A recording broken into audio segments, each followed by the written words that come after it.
Hey, Bob Guerin here with Synergy Kettlebell Training. I'm going to show you two variations that will help your grip and your shoulders during your kettlebell sets. So the first one is going to be turning the thumb down and back. What that's going to do is that's going to preserve your grip. The orientation of your forearm and your wrist and your elbow all turning and gravity coming down, that angle is going to use less of your strength that you need to use in your hand. And it's going to use a lot more of the gravitational pull and the arc of the swing or the clean, whatever you're doing, and it's going to use that towards your advantage.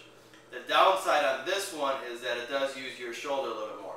Let me show you and then I'll break it down further.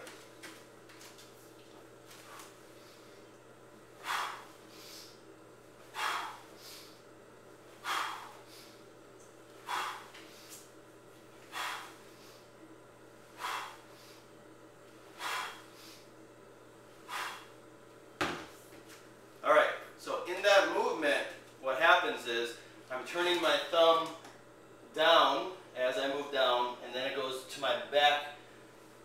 Basically, think about your thumb going up your butt. So that's the movement. I don't advocate practicing that unless you really like to, but anyway, thumb down, thumb back, and then you come forward and your palm is flat facing the ground. What that's doing when you rotate your hand is because of the gravity pulling this way, you're not having to hold tighter. So that preserves your forearm strength and your grip. And the worst thing that can happen during a kettlebell training set is you lose your grip. Because once that goes, there's nothing much more that you can do. So we want to preserve that as long as we can. So that's going to preserve the grip, but because of the orientation of your shoulder turning inward, that uses your shoulder strength a little bit more too. So even though you might have really strong shoulders, you'll feel a little bit more. But what's better is allowing your grip to last through the end of your set or fatiguing your shoulders. So we want our grip to last. If you have a really strong grip and don't really care about that, and you want to just go through the set a little bit more efficiently, another way that you can hold the kettlebell is going to be with the thumb up. Think of a hitchhiker. So thumb up variation.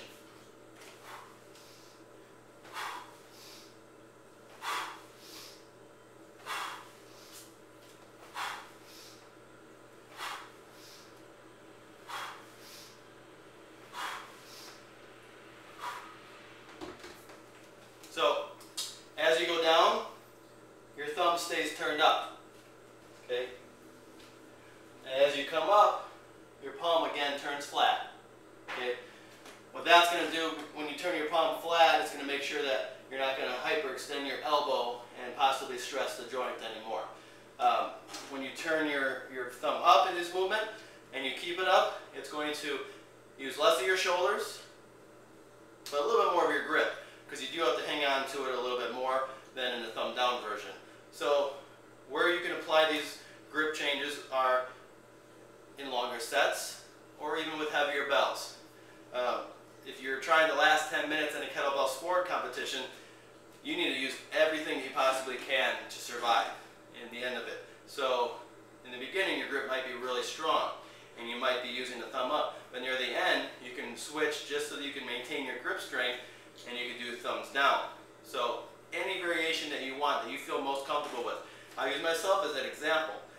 When I do my cleans, I like to have my thumb up. So when I clean 2 kettlebells, all I got to do is shoot my hands up. It's a lot more efficient that way, instead of rotating them all the way through. So that's going to cause a little bit more energy to rotate, and I want to preserve all my energy.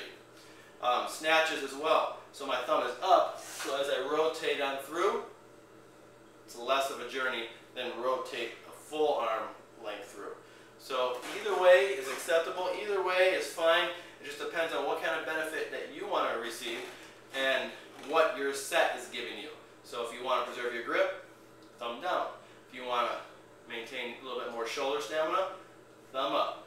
You can change it up anytime, any which way you want. So there's your grip variations.